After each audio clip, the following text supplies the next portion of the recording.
एक बाप और बेटे मिलकर व्यापार करते थे। लड़का बड़ा हो चुका था। उसकी माँ की तबीयत खराब होती है, एक दिन माँ उसकी मर जाती है। तो बाप लड़के की शादी कर देता है, बहू घर में आ जाती है। दोनों व्यापार कर रहे होते हैं। तो लड़के के मन में आता है सारा कुछ यही रखे पड़े हैं, अब मालिक हमको बना दें।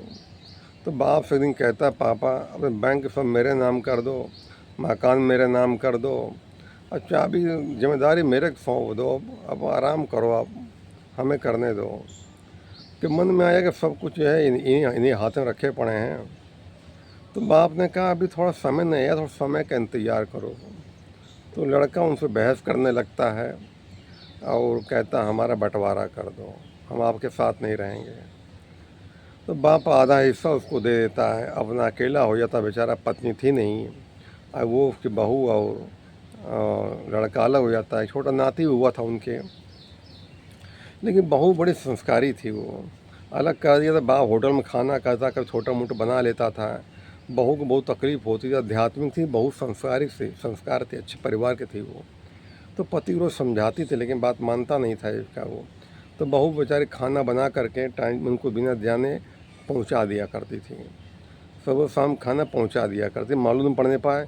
जब वो जाते थे ऑफिस, अपने लड़का स्कूल भेज दिया तो जा खाना वाना बना के उनको दे दिया करती थी। तो जब ये बात लड़के को मालूम पड़ी कि खाना बना के देती बहुत घर में, उसको सुनाया उसको। तो उसकी पत्नी बोलती है, देखो होता है क्या है, जो अच्छे संस्कार होते हैं इंसान के ना, वो कहीं कहीं जाते नहीं हैं। अगर आप अच्छे लोगों के साथ करोगे तो अच्छी बातें दिमाग बैठती हैं, बुरे लोगों के साथ करोगे तो बुरी बातें दिमाग बैठती हैं। ये इंसान का सर एक कमरा है, जो सुनोगे जो देखोगे स्टोर हो जाता है, और यहाँ बैठो जो बोलो वही निकलता है, जो कान जो भरा होता है वही निकलता है।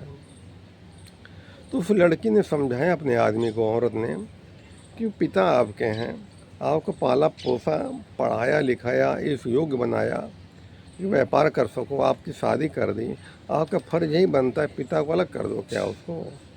कितनी तकलीफ़ होती है मालूम, उनकी पत्नी उनकी नहीं है, अकेले बेचारे पड़ गए हैं। खुद तो सोचो, ये कल अपने आप कर रहे हो, कल बेटा आपके साथ में करेगा, कैसा लगेगा आपको। वो लड़के को बात समझ में आई। सच्चाई में बहुत ताकत होती है, सच्चाई होती है, बुराई कभी जीत नहीं पाती है। जो सच्चाई सच्चाई होती है, एक झूठ छुपाने को 100 झूठ बोलता आदमी है, फिर भी सच छुप नहीं पाता है, झूठ छुप नहीं पाता है, सच्चाई बाहर आ जाती है। उस लड़के को आभास हुआ, हाँ गलती मेरी है। गया भैया बाप के यहाँ, पैर पकड़ के, पापा मुझे माफ़ कर दो, मैं अज्ञानता में बहक गया था, आप चलिए हमारे घर। जब ले आता है तो बेटा का जब संभाल, तो बेटा जिम्मेदारी अपने सब कुछ दे देता उसको है। कहानी का मतलब ये है, अपने माँ बाप का कभी अवहेलना नहीं करना चाहिए। वो जीते जागते देवी देवता होते हैं।